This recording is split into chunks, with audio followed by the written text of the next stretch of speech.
literally around Europe, live in hiding for almost a year, live in exile for 2 years, and my ex-partner went to prison twice because we reported state-sponsored murder. We also saw friends and families being arrested, and we saw journalists being arrested and prosecuted, and in some cases convicted, for daring to report these disclosures. Now, as I said, there's the Official Secrets Act, but there's another battery of behind-the-scenes means that they can use to stifle dissent in the UK. These include things like civil law injunctions, which they applied against the media and against the whistleblowers. There are also more informal networks of things like the D-Notice Committee in the UK, which is a volunteer committee of senior media people as well as intelligence people who censor themselves. And we also have a sort of charmed circle of journalists who write about these issues, whose jobs depend on reporting what they are told to report. So they self-censor as well. It's a cultural thing. And this is a major problem in our society, I think, certainly in the UK, but in many other countries too, because you end up with a closed groupthink in the intelligence community. You end up in a situation where people within government are too frightened to speak out, which then leads to illegal wars based on lies, as we saw in the UK, where we see things like the application of torture by states like the US and the UK. People are too frightened to speak out. In fact, recently in the UK there have been a number of intelligence officers who appear to have perjured themselves in UK courts by saying, no, of course we weren't involved in the torture of terrorist suspects, but lo and behold, they were. And of course we also saw a document, a very notorious document that was leaked, called the Downing Street Memo. And in this, it recorded the minutes of a meeting between Tony Blair and his advisors in the run-up to the Iraq War. And the head of MI6, the external intelligence gathering organisation, was recorded to have said that the facts were being fitted around the policy, the predetermined policy, the decision to go to war.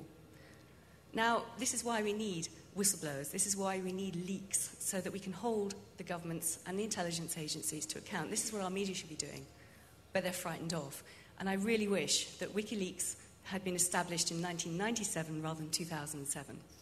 So it's a real privilege to be here, and please all keep pushing for more and more disclosure and more transparency and accountability of government. Thank you.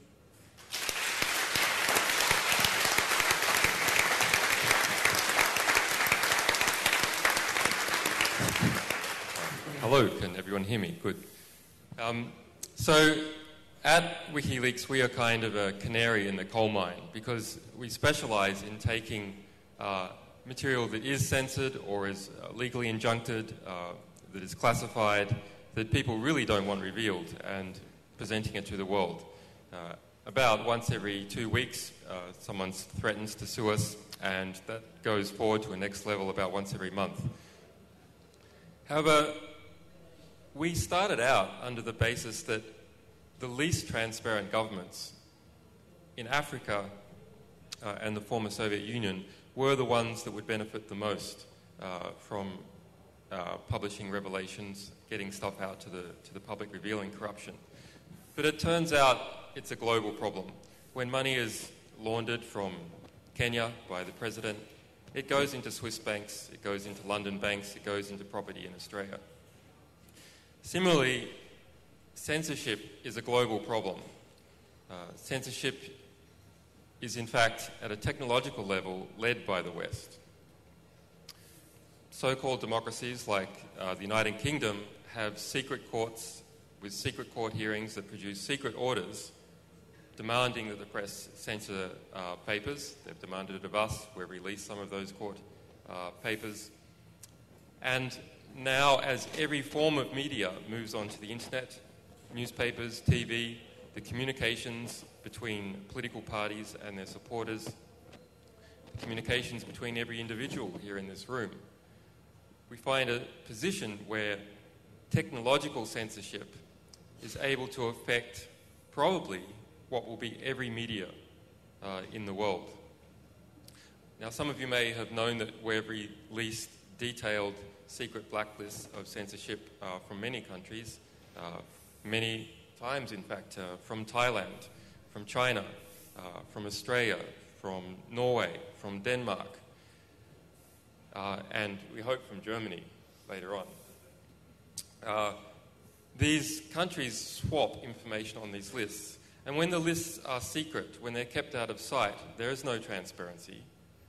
In the case of Australia, when we released the secret censorship blacklist, it was found that only 32% of the list was related to underage images at some stage. But politically, it had been pushed as a mechanism to combat child pornography, and that's probably a story familiar to many of you in this room. So, what is the big picture? Why is this happening now between governments? Why are they responding in the same way? Well, the internet has been a fixed target for about 8 years, and at the same time it has become more and more important politically and economically.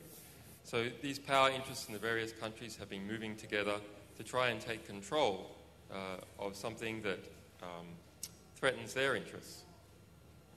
Whenever states come together into a superstate like the European Union, or states all over the world are coming together informally, becoming globalized informally into a compatible union of laws,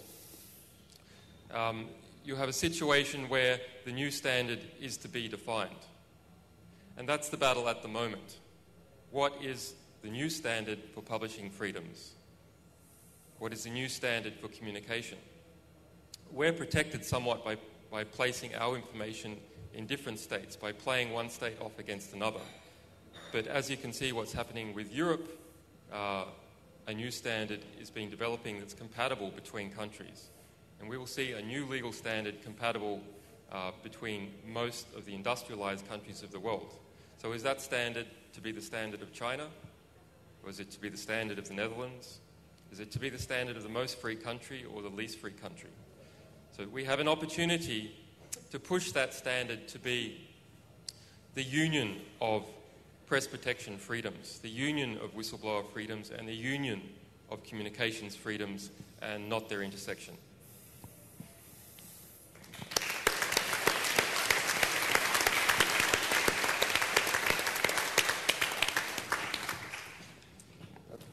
Okay, so are there any comments or questions at this point in time that anyone would want to follow up with in the audience? If not, or on the panel. Yeah, sorry. There's a mic in the middle. Just line up and maybe we can have Karen in the... Hi. It's okay?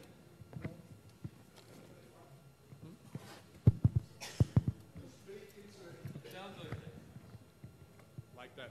Okay.